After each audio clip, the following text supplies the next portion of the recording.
Good morning guys welcome back to my YouTube channel. নমস্কাৰ বন্ধু বান্ধৱীসকল, মই বিষ্ণু আৰু মোৰ ইউটিউব চেনেললৈ আপোনালোকক পুনৰবাৰ স্বাগতম জনাইছোঁ। তো গাইজ এতিয়া টাউনত গৈ আছোঁ আৰু আজি একশ্যন স্কাৰ্ট বনাব গৈ আছোঁ, মানে ৰিনিউ কৰিব গৈ আছোঁ। ৰিনিউ কৰিব লাগে সকলোকে, তো সেইকাৰণে সোনকালে গৈ আছোঁ, মানে 29 তাৰিখত মানে লাষ্ট ডেট। তো সেইকাৰণে সোনকালে গৈ আছোঁ, পিছত আৰু মানে টাইম পাৰ হৈ গ'লে নোৱাৰিম আৰু গাইজ এতিয়া টাউনত আহি পালোঁ আৰু ইমান গাড়ী ভিৰ, পাৰ হ'ব পৰা নাই গাইজ, ইমান ভিৰ গাড়ী।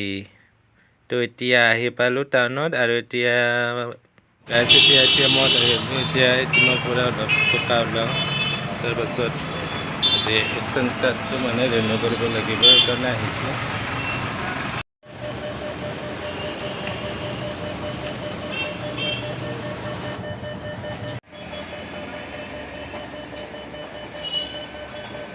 এতিয়া গাইজ নেট কেপত আহি পালোঁ আৰু এতিয়া ইমান মানে ছাৰ্ভাৰ ডাউন আজি, তো কৰিবই পৰা নাই, তো কি হয় আৰু গাইজ বহুত টাইমৰ পিছতহে হৈ গ'ল। তো আজিৰ ভিডিঅ'টো ইমানেই, বাই বাই।